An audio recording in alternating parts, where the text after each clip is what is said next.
بسم اللہ الرحمن الرحیم۔ ایک بھائی کہتے ہیں کہ دنیاوی تعلیم غلط ہے اور لڑکیوں کو دنیاوی تعلیم حاصل نہیں کرنی چاہیے، حالانکہ حدیث کا مفہوم ہے علم و فن سیکھنا ہر مسلمان مرد عورت پر فرض ہے۔ حدیث میں آپ ترمیم اور تنسیخ نہیں کر سکتے۔ حدیث شریف میں ہے طلب العلم فریضۃ علی کل مسلم وفی روایت مسلمہ، علم کو حاصل کرنا ہر مسلمان مرد عورت پر فرض ہے۔ علم ہے، علم کے ساتھ فن کا لفظ نہیں ہے۔ آپ نے اس میں کہا علم و فن حاصل کرنا، ایسا نہیں ہے جی۔ دنیاوی تعلیم اس کا کوئی بھی مخالف نہیں ہے، نہ کبھی کسی نے مخالفت کی ہے۔ اگر مخالفت ہے تو برے کلچر، بری تہذیب، مخلوط تعلیم اور اس کے برے اثرات کی وجہ سے مخالفت کی جاتی ہے۔ علماء اس کو منع کرتے ہیں۔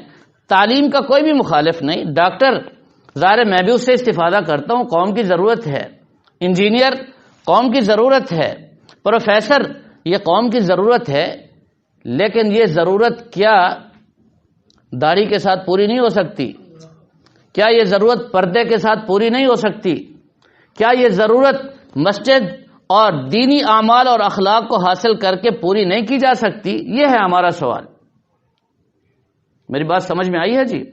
میڈیکل کالج آپ بنائیں، ضرور بنائیں، لیکن مخلوط تعلیم، نوجوان لڑکے اور لڑکیاں اکٹھے، اس کی کہاں سے اور کس نے اس کی اجازت دی اور کہاں سے اس کی ضرورت کو ایجاد کیا گیا؟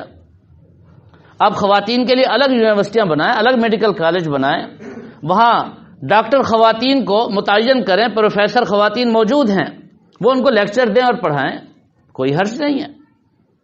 اور ضرورت ہے، جس طرح ڈاکٹر حضرات کی ضرورت ہے، اسی طرح لیڈی ڈاکٹر حضرات کی بھی ضرورت ہے۔ اس ضرورت کا انکار کوئی بھی نہیں کرتا، نہ ہونا چاہیے۔